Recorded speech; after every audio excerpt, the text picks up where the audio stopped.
All right. Hey, Mike, welcome to my channel. It's nice to finally meet you. How are you? It's actually really, really nice to meet you because you were one of my biggest inspirations when I was locked down when COVID. I was watching you because I couldn't come into the Philippines and I learned so much from your channel. So I'm doing great, but this is such an honor. Well, thank you so much for making the time today. So, for those people who don't know you, can you introduce yourself, like a little introduction? Who is Mr. Michael? Well, I am my YouTube channel is That Philippines Life, and I've traveled maybe 60-ish% of the country, maybe 55, something like that. Over the last, I think almost 5 years, I've been in the Philippines now. I arrived in March. Yeah, I just kind of got sick of the West. I lived in Canada and I was in a big, very high stress corporate job. And it was just like, oh, get me out of this. And I was thinking South America and ended up in Philippines. What made you choose the Philippines, though? Well, I used to travel to Costa Rica, Mexico, those kind of places, and that's actually where my idea was. Because from Canada, it was a 3-hour flight, right? It was normal for me to go there upwards of like 10 times a year just to get away, even if it was just a few days. But then my ex was who we were married to. She was half Filipina, and her mother was Filipina. And so, for reasons of like visa and stuff like that, we thought, okay, maybe it makes more sense to go to the Philippines, sell everything we own and just I've never been there. She had never been there. Her mother gave birth to her in Canada. Her mother was already a Canadian citizen. And so anyway, we ended up saying, okay, we'll go to Cambodia and we'll wait because of COVID had hit and we were gone through the first wave and they finally let us out. And I was like, okay, let's go now. I'm not waiting. I'm not waiting. Let's go. We'll just go wait in Cambodia. Waited in Cambodia for like a month, but they went from quarantine period, 14 days in a hotel, and then you were just going to be free to as we got to the hotel, they went, oh, we're going to start putting some restrictions in. Oh, it's getting worse. Oh, it's getting worse. And they had 50 deaths by the time we were leaving quarantine. And now it was like a whole bunch of rules and lockdowns were starting. And it was gradual. We stayed there for a month. But by the end of the month, we were notified we're going to be locked into our rental place. They deliver us rice and water. The police will, and you're not allowed out even to go shopping. And we were like, oh no, no, no! Are you kidding me? So I just Googled it and I went, oh, where's the one country in the world you can go where anybody you don't need tests, you don't need nothing, you just go. And it was Albania. So I Oh, lived. It is the country directly above Greece. And so I was right near the Greece border. I could see it from my windows. I stayed in this massive place for only $600 a month, sorry. And it was a penthouse with 3 bedrooms that had all utilities included, internet, everything. It was a beautiful place. Really was. so basically, your ex was half Filipina, and then that was also her first time going to the Philippines with you when you guys traveled there. She had never left Canada other than I think one time went across the border in US one time when she was younger or something. Yeah. So, in the end, we didn't work out, but it worked out for the both of us, actually. She has a great partner here in the Philippines, and I have a great partner Well, life happens. So, here.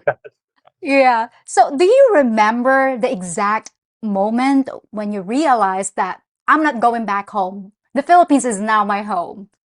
I think I was still in Canada. I'm going to be honest. The draconian things they were doing. You weren't even allowed to go for a walk, on a sidewalk, and meanwhile, like exercise should be a good thing. I don't know. Like there were so many things about Canada that I was just done with.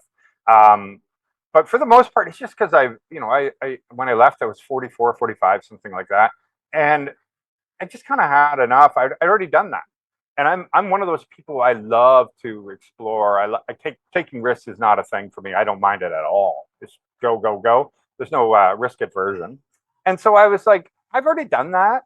Um, and my mother now lives in Panama. My father passed away, my brother passed away, all that, and I was like, I don't really need to go. I'd rather go see if I like right now. If for any reason I was like, I don't want to be in the Philippines, I would go see the rest of the world still that I haven't seen. And so it wouldn't be, oh, I miss Canada. I'm going back to Canada. I just don't miss it. So even in Canada, I was just done. The whole materialistic world, the stress of it, like the stress of I don't know why, but and everything you do, like, oh, my car is not good enough, or this is not good enough, and you literally think that way because I don't know why, but maybe people put that in your mind, or maybe it's in marketing. I don't know what it is, but here I live a simple life in a bamboo type house right here on the beach where it's beautiful. There's people running around, and the weather's always perfect. Like I can't imagine wanting Canada after this. I was just gonna ask you if you miss the cold. Basically Oh not. no, I am the opposite of somebody who likes cold. I hated cold. That was one of my biggest reasons why I left Canada all the time to go to the southern climates, was to get away from the cold. So people might be wondering, you're a little younger than most of the demographic who retire to the Yeah, Philippines. So you said you were in your 40s when you guys moved to the Philippines. How is it possible? I mean, what do you do back in Canada? I wish I had done better in Canada. I wish I saved money better. If that's why I tell younger people, I'm like, oh, I made so much money. I had a great corporate job. I used to own big companies and stuff like that, like reasonably big companies.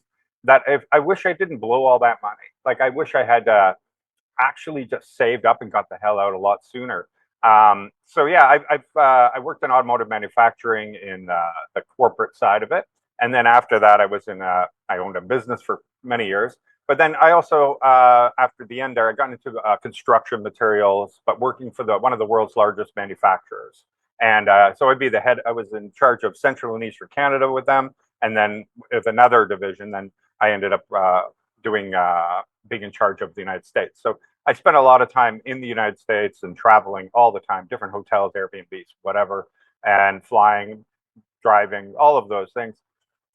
So yeah, I was a corporate blog, like that kind of thing. I loved it because I love traveling. It works perfect for me every day. I'd be in a different city, but I wasn't good with my money. Don't get me wrong, I wasn't. I was the guy with credit cards and all that and the debts.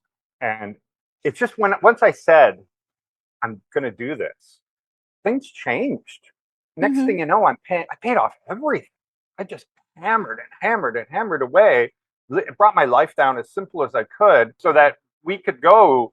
And when we were in Cambodia and Albania, we could spend a couple $1,000s a month to live because they're very cheap places to live. And my investments would have climbed more than that 2,000. So it was never really going down.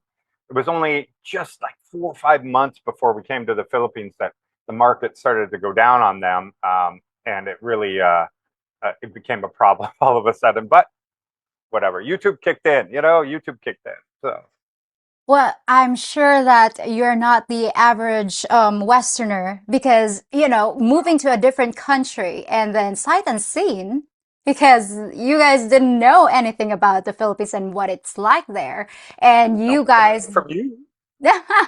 other than, yeah, but I told everybody, like, you just don't take my word for it. Like, you really have to experience everything. So when you guys finally, okay, this is the Philippines, this is home. What was the biggest culture shock nobody warned you about? Well, we landed the first time. We actually decided we knew that as a married couple, we weren't going to stay in Angeles City or anything, right? Because at the time, like we were like, okay, we'll go and check it out just so that we say we've done it. But we're gonna do that first. And so that's what we did. We landed in Manila and literally had a van pick us. We had it all arranged to bring us straight up to Angeles City, where we spent 4, 5, 6, 7 days, something like that. And so we got that out of our way right away. And it was right after COVID, so like they were desperate for customers that you could go right into the club and they'd let you dance on the dance floor and they would let you do whatever. They didn't care. Just don't leave. Please don't leave. We went to the ones where they actually do stage shows and stuff like that. And so we just got that out of the way, and then went to back to Manila and did a lot of exploring there. Not unlike South America, I got to be honest. Like wandering, I wandered around Costa Rica and in these small towns and everything, and even in the bigger cities, well, not big as Philippine cities by far, Hmm. they just kind of have the same vibe. I never felt in danger in Costa Rica, but I never felt in danger even wandering around Angeles City, other than a beggar child that we made the foolish mistake we're all going to do. Everybody who comes here, but you either give them money, and then next thing you know, they come back and they're huffing glue in front of you, and they're 3 years old, 5 years old, and you're like, what am I? What? And so you're like, I'm not giving. Then you give them food, and they sell the food. It's like, whoa, whoa. So that was a culture shock thing. I kind of, I'm going to be honest. Watching, even though you say yes, you've got to come here and experience yourself. There is a big advantage of watching, like I watch people like yourself. So I had a realistic view, to be quite honest. It didn't really shock me that much, and to be honest, other than it was way safer than I thought it was going to be. Oh, I thought it was going to be less safe, and it was so safe. okay. Well, coming from, first world country, have you ever felt like, quitting and leaving the Philippines for good? Or you just love it here? Oh, I love it here. Love it here. Yeah. Yeah, we went to Vietnam. Like I think it's been about just over a year now. I did like it, but I missed the Philippines so much. So when we came back, we were very happy. We were literally walking out of the Manila airport, going, "Yes, So you fully adopted the, the noise, the pollution, the people like, like the heat and then the red oh tape and the bureaucratic, chaos. So you're used to it now.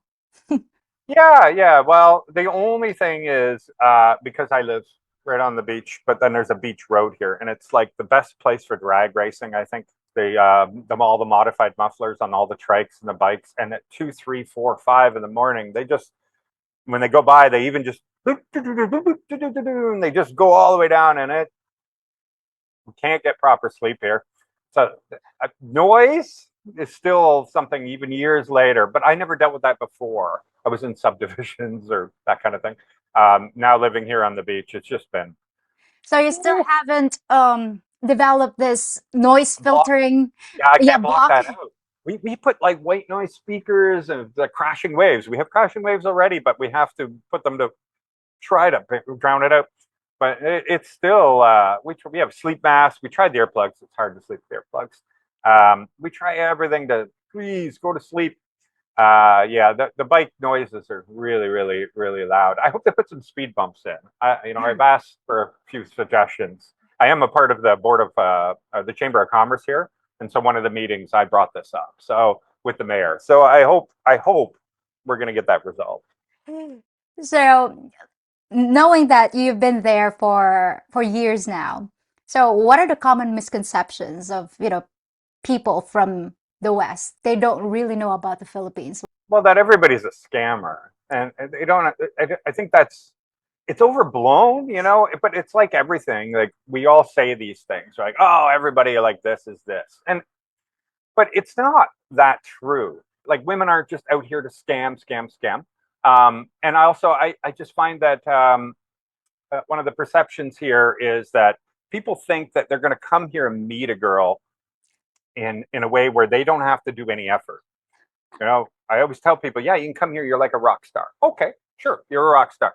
But what are you going to do about it? It's up to you to literally go up and say, hi, start chatting. And because of the language barrier, yeah, they speak English, but they don't feel comfortable, even though they may be better than a lot of people, they won't feel comfortable. And so you will take that as they're not interested, but that may not even be true. It's just that she's like shy about literally speaking English. And so you got to work through all these things. You got to be charming. You got to be charismatic too. You have to make all the first moves. I'm an outgoing person. Like I was in corporate sales and I trained a lot of people and did big conferences and stuff like that. But in my other life, I was very introverted. So I had to turn it on like a business thing, right? And I was like, okay, this is work and I can do it. But if I walked into a bar by myself at 25, 30 years old, whatever, and I walked into a bar, I would be the guy. Now there was no phones, like playing on your phone wasn't a thing back then. But either way, I'd be a guy with a book hiding in the corner and then going, yeah, well, I went out. I wasn't the socializing guy. I wasn't the extrovert. I can handle big groups, but in short bursts for me. But anyway, so my point was the dating websites are great for introverts because you don't have to, you're not really making a first move. And incredibly in the Philippines, you make a profile, you don't barely need a picture, and you're already getting a ton of messages. Now you go back home to Canada, US, whatever, and you make your profile, you don't put a picture, nobody's writing you. If you put a picture, probably nobody's writing you. If you're a Chad, okay, you're going to get lots of messages, but it's incredible. Like I haven't done I haven't dated in forever. Like that's the whole thing with my existing girlfriend. It's So where everybody did you saw on meet camera. her? Sorry, Well, where did everybody you saw meet her? in my video actually because I was vlogging in her hometown in a plaza, and it's in Gimbal. And I was vlogging, and she comes up in, so people can still see that story today, where she comes into my life, tells me about her life. There was some controversy, but it turned out it wasn't controversy because she's like, I said, oh, so where did you, you live here, but and she's like, well, I've been born here, and but I lived in Angeles City before that, and everybody went, whoa. Well, it turns out that because in that video, she seems like she's avoiding why she lived in Angeles City, but it turned out later she had a foreigner boyfriend that she met online, and that he moved her over there. But everybody assumed other things, right? And Right. so it caused like that video did very very well. I don't know because I think it's 500,000 views or something like that. But so Oh, I everybody got to, gotta watch that. I need to see that. I don't have. yeah. Well, it's a kidnapped by a foreigner kidnapped by a Filipina. Because I said, Oh, okay, you're going to take me around and show me your area, and then I just it said, well, I continue to be kidnapped by this girl, and and we went around and we met with a lot of people and just saw the whole place. And but yeah, and she tells me like she had no interest in me at that point. But she did go there knowing I was filming there that day. So she went there to see me. I know she's camera shy, so I think she might have been into me. Might have. so what would you say though? Is it best for people who are wanting to visit the Philippines or meet someone? Is it better to wait until they're in the Philippines and create a dating profile, or actually start talking to a Filipina or Filipinas while they're planning their trip to the Philippines? So which way do you think is best? It's a mixed bag because there's lots of people that got lucky. But I can tell you that the highest preponderance of fraud and scams and everything else are people who are still back in America. You are more likely to be scammed if you're not available here because you can't pull a trigger. You also don't realize that you're a bigger catch than you think you are. So when you're back in the West, you still have that mentality that you're so shocked that this 21-year-old even talking to you. I can't believe she's into me. I can't possibly screw this up. I have to do everything. Oh no, she's now saying if I don't send her this or that, then she's just gonna stop talking to me. Oh my God. But then when you get here, you realize, oh my God, why did I do that? Like, I shouldn't have fell for those things. Like, you are the alpha here, like you don't You have to are the be the beta prize. man. Yeah, yeah, you have value. You have a Yeah. great deal of value. And so you need to start remembering that before you start giving them. So the greatest advice I ever heard was that he picked the place, not the girl. And so because he's like, you can meet a great girl, but she could be from some like horrible place you don't want to live. There's roosters everywhere or whatever. You don't all the things you don't like. You could pick that place, and now you're stuck there because she's like, well, I'm not leaving my cousins, brothers, mothers, uncles, grandfathers.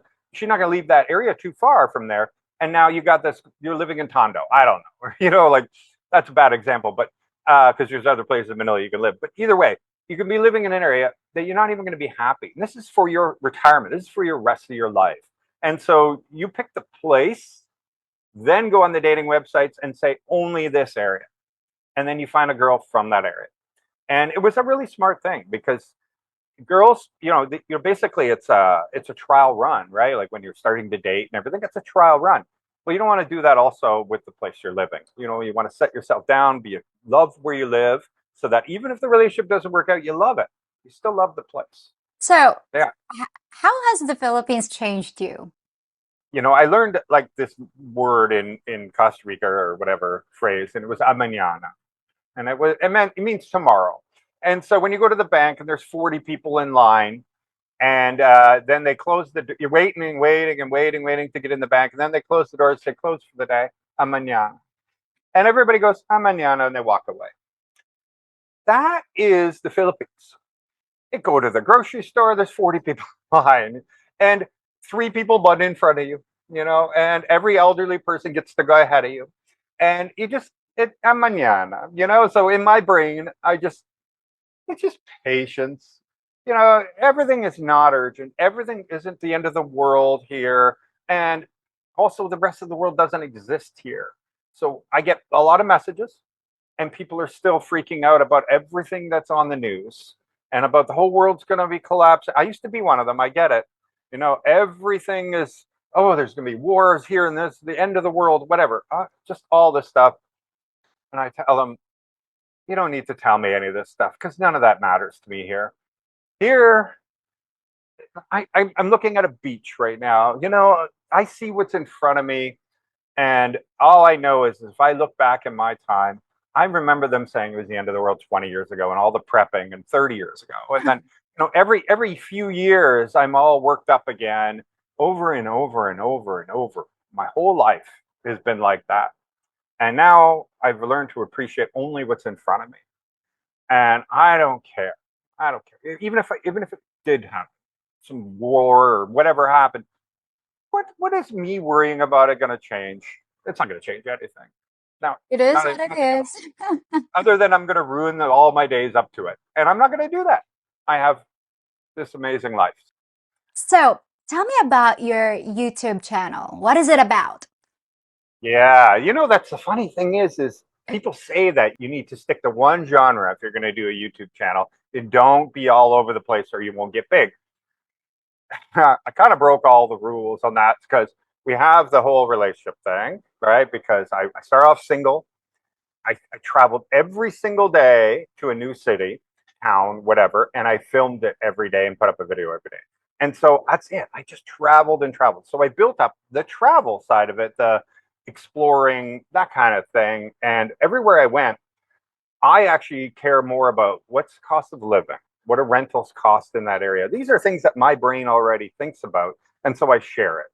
And so I kind of became that guy. Like, if you want to know what it costs to live in whatever area, I probably figured it out. I talked to a lot of people, I interviewed them, that kind of thing. And I cared less about the dating part at that point, because I just came out of, marriage. And so I was like, not in the mood. I was just focused on that. And so I did an entire year of that where I did not take a break. I didn't do anything but just go, go, go. And I saw a lot of the Philippines. But then I met Catherine, and then that changed because she has a young daughter who now calls me daddy years later, and so we changed, we evolved. Now people want to watch to see, is this going to be a train wreck or is it going to be great? You know, that kind of thing. I think a lot of people love to see you fail and can't wait for you to fail. And I everybody hates. know. Yeah, people hated Catherine at first. They really did. It was horrible. The comments were terrible. She That's struggled with it. awful. Why would Oh, they they were. hate her for not, they don't even know her personally, but Yeah, misery loves company. they do. They do. It is. But and our relationship evolved too. Like she had horrible tempo, right? And she used all the mind tricks in the games, and like we talk about this, and she talks like on the camera with this. So I'm not doing this to her, like leaking it to the world. We talked about this because she has overcome it, and so she shared what she's gone through to get past that. Right now, she almost never has tempo. She communicates effectively, which is the biggest part. That needs to be there. So if something's bothering you, she just tell me. Maybe she'll be like, the normal, be mad for a minute. Hey, what's wrong? What's wrong? And then she tells you. That's all. That's normal. That's cool. I think people saw that. I think a lot of it projected, and they didn't like that very much because they were like, Michael, you can have any girl. What are you doing? That kind of thing. They were just really rough on her. Let's just say that they were really rough on her. And but that's the thing. People only see a snippet of our life, right? And Oh, yeah. they're making armchair decisions, judgments, whatever, and putting those comments in. But they don't see the whole picture, and we all do, right? Like we True. see our Well, picture. I've heard rumors too. It's like one time I'm a single mother of two. Like, okay. One time I'm also a divorcee from the UK. Like, okay, I don't know where they're getting Wow, these, I've like, never oh heard my that one gosh, I about. didn't know that. Like, oh my goodness, you know better than me. I mean, you know my life better than me. So, wow. I didn't get the memo. Yeah, you really did overcome though, because you've yeah, the haters don't bother you that much anymore. That's a Not good thing. anymore. At first, I was crying in the corner. I mean, I was like, I was in my 20s when I started. Nowadays, I think I learned not to engage. I think that's the best term, not to Yeah, engage. I'm bad at it. Like I'm not bad at it. not perfect. So we went from the travel, complete travel, checking out what cost of living is, then went to family life, sort of building, starting a family, and trying to travel. And so we did. We traveled, and but now we're traveling with a little one and everything else, and the ups and downs of life could happen in that, and then moving here and then starting a bar and a restaurant, and so that brought in a ton more people with interest in that. Like that just changed the channel as it went. And so I'm still the travel guy because even with the bar, I would travel. Then I've got the family life, and then I've got the starting a business in the Philippines sort of thing, and all the intricacies of that sort of thing. So I think, yeah, and then like real estate's just become my biggest thing, where people depend on me to find out like where to live and how much does it cost over here, and like everybody comes to me, and yeah, it's my niche. Real estate's just become my biggest, strongest niche. It's just because it's of interest to me. I like to know costs of things. I love numbers, and I love that kind of thinking, Okay. which is why Well, I you did really broke all the laws and, moving to the Philippines and then as a foreigner starting a business. So let's talk about that business. So how you started a bar and what's yeah. the bar's name? So the bar is called the Canadian Beaver Bar and Grill. It's right on the beach. I love the name. I love Yeah, beavers. yeah, and it's a girl beaver with a cowboy hat with a Canadian little thing on there, and of course it's got the bustier and all that. Anyway, and it's got a beer, and and it's cheers. So I got a whole logo for that, and it became, it was very very popular. If I could do things again in the beginning, I would just charge the right price, and I wouldn't have lost all the money. But it's still running to this day. I still go there 3 days a week to meet with people. But I brought in Filipino partners who have the most successful businesses in the city. And they had 17% and I had 83%. Or legally, you can't own any retail business in the Philippines, right? And so I made a trust, right? Put my money into a trust. Then you must assign a Filipino as your trustee if they want to act on your behalf, right?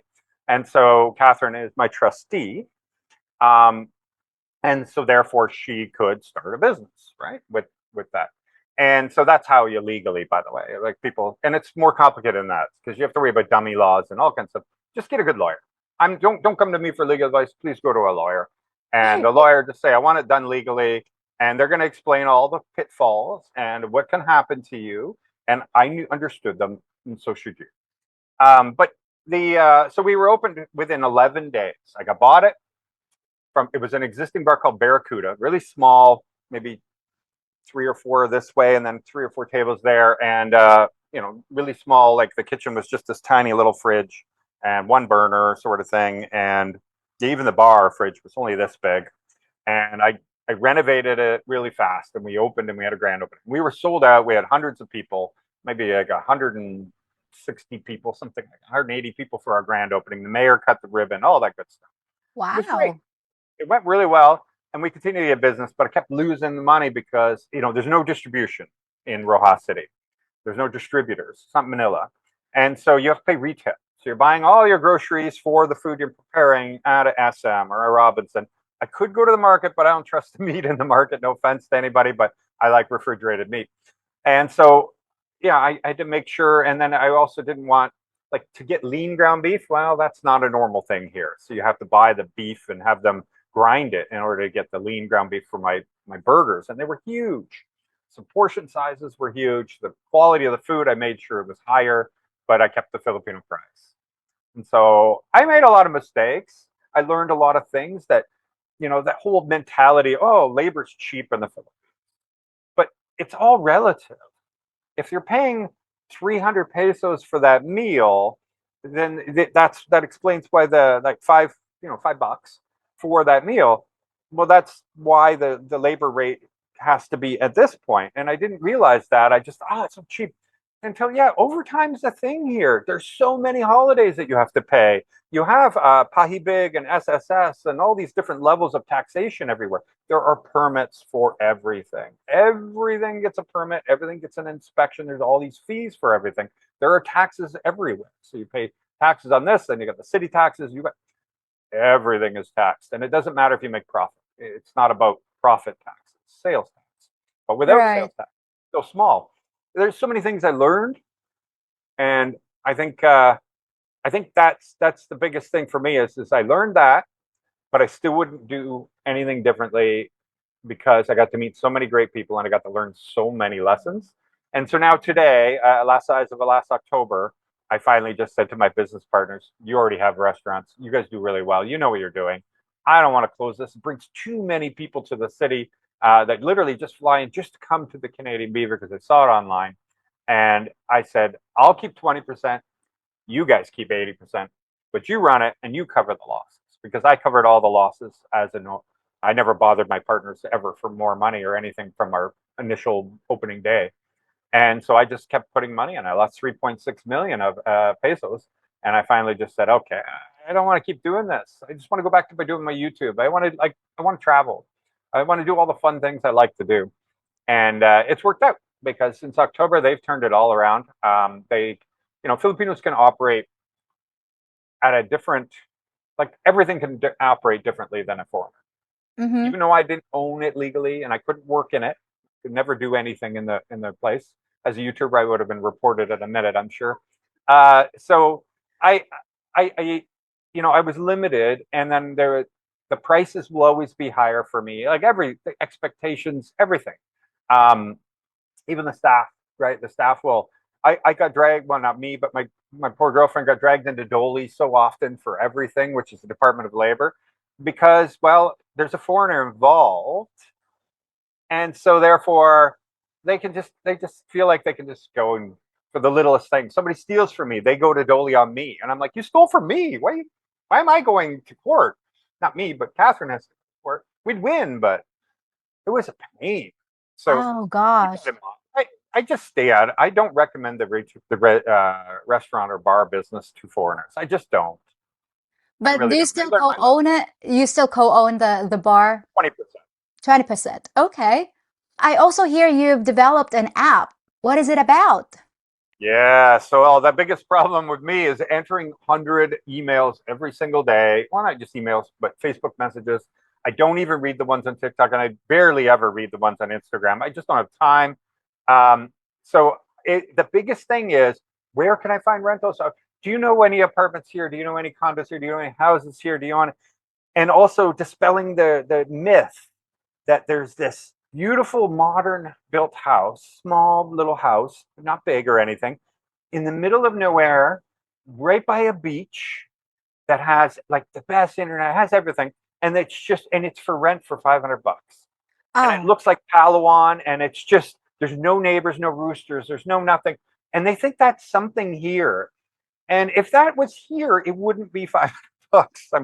I'm like, let's put some reality into everybody also. So I answered so many of my messages just by saying, now I've created this app, a website where every single rental not I can find, but I'm trying to find every landlord, from the top to the bottom of the whole country will be in this one website.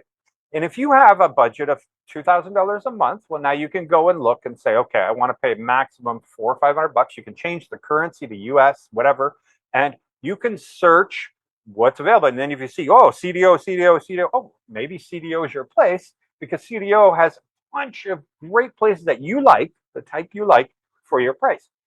And I had to do it because here in the Philippines, there's no Zillow, there's no MLS, there's no real place to find everything.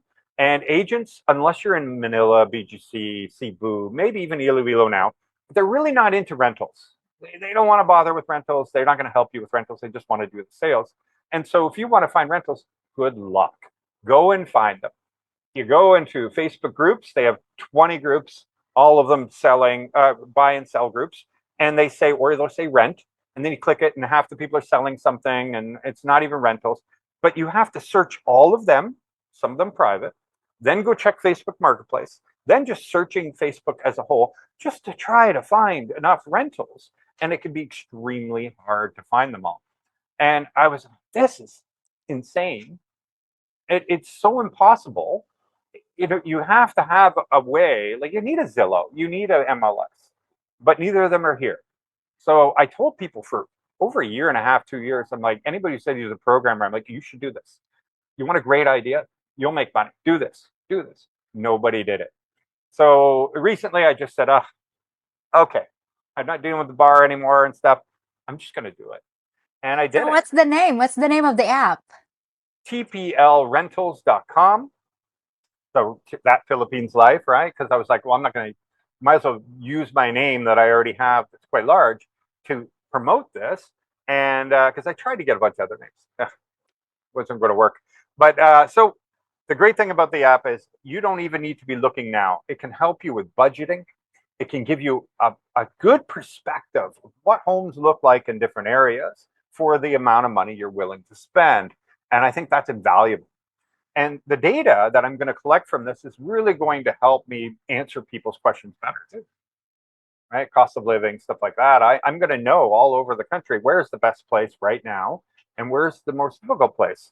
Because people will see an apartment and they're like, hey, I saw you can get a house near a beach for $34. Some blogger. So his expectation now is $34 for this beach house. And then they look and they're like, oh, I can get a tiny 20 square meter studio condo for 28,000 pesos. And they're like, what's going on? I don't understand. Supply and demand is everywhere, and it's including here. So if there's not a lot of supply, the prices are going to be high, and they'll be rare. But if you go to Angeles City, you go to Dumaguete, you go to Cebu, there's a huge amount of supply of the type of things you would rent. Therefore, the prices have come down, or they've leveled at least, and Right. you get more for your money. But you come to Rojas City, especially this last year, it's been very difficult because so many people have been moving here now. It's like this little mini Dumaguete going on. That every rental is people are paying 35, 70,000 pesos a month for rent here Wow. because the supply doesn't exist. So you take whatever you can get. And if that guy says 70, you just say, okay, it's got a pool and it's big, but still. So is it But condos, free? yeah. So is it What's that? free? The app, is it free to Everything is use? free. Okay. Free to post, free to list, free to go register, whatever. It's all free for everyone. I don't make any, I haven't monetized it. That's a story I'll deal with later in the future. Maybe I'll like allow people to do featured postings, to, if you have a place you're trying to rent out and you want to get it seen by everybody, you can have it posted at the top, something like that. But for now, I'm not even doing that. So it's going to be free always for renters. That I'm never going to change that. Just maybe some upgrades later for the people that are looking to host their own rentals. Well, that is great because most people, they go on Facebook to look for rentals. And as you said, there's no Zillow in the Philippines, and it's really difficult to get in touch with the real estate agent and the A lot of marketplace. them never put the price too. Exactly. They So put what's up with the PM me one or PM me. peso? Yeah, my site requires pictures, requires price. You cannot post without it.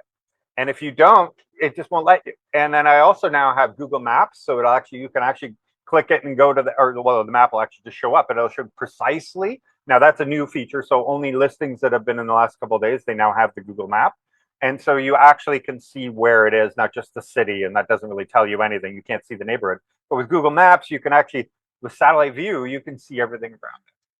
So this will be a lot helpful because very few people put price here. That's the main problem with marketplace.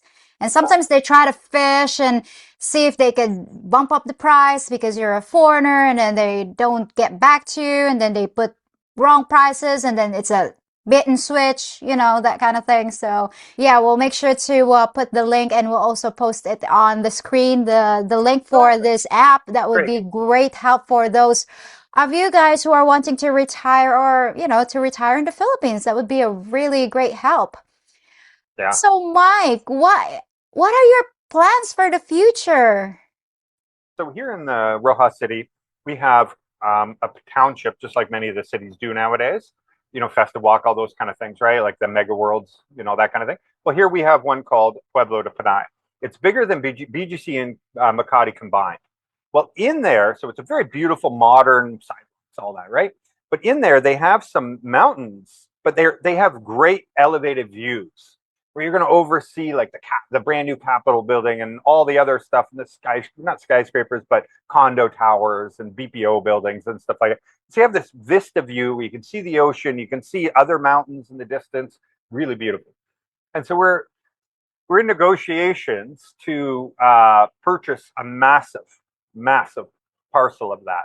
So we're inside a township, building a retirement community where to help people that don't have the Filipino wife, for example, to put a house in, right, a property in.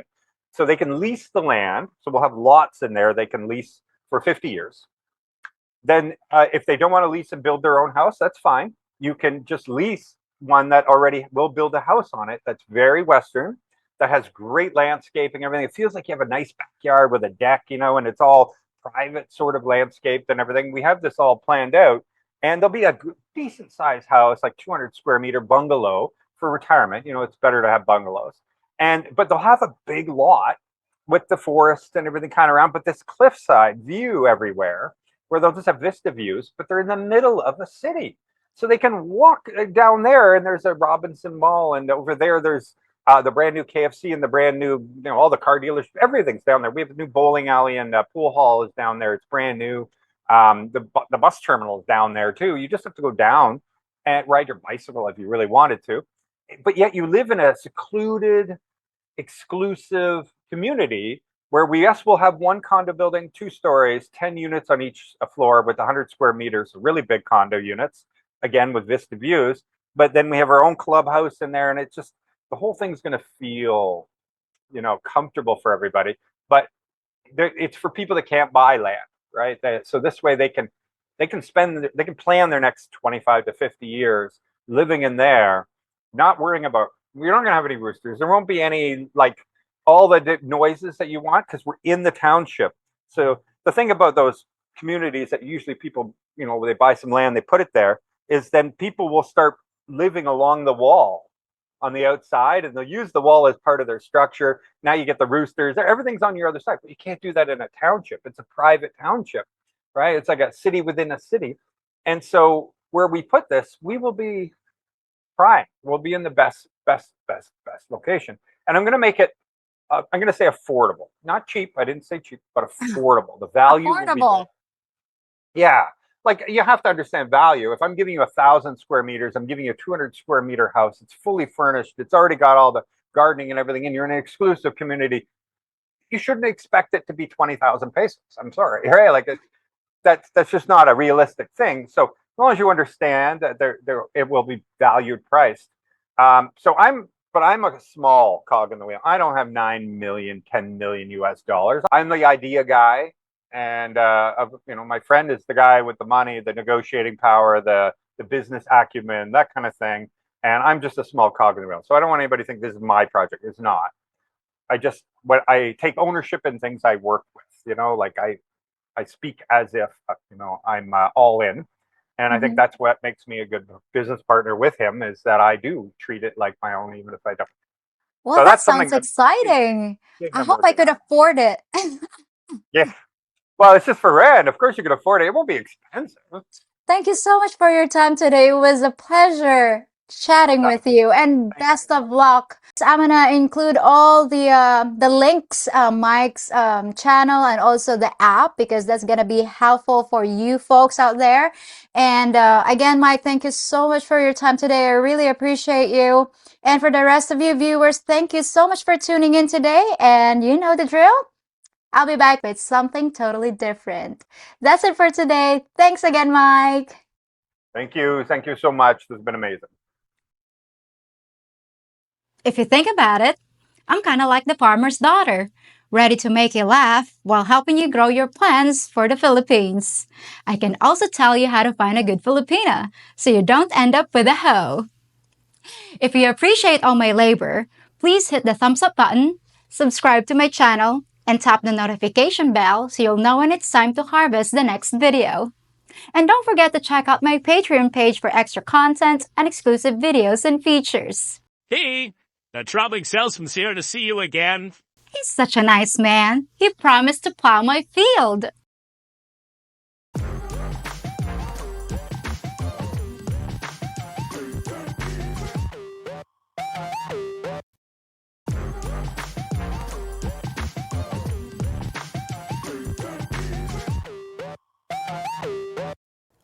I don't think that's where the seeds go.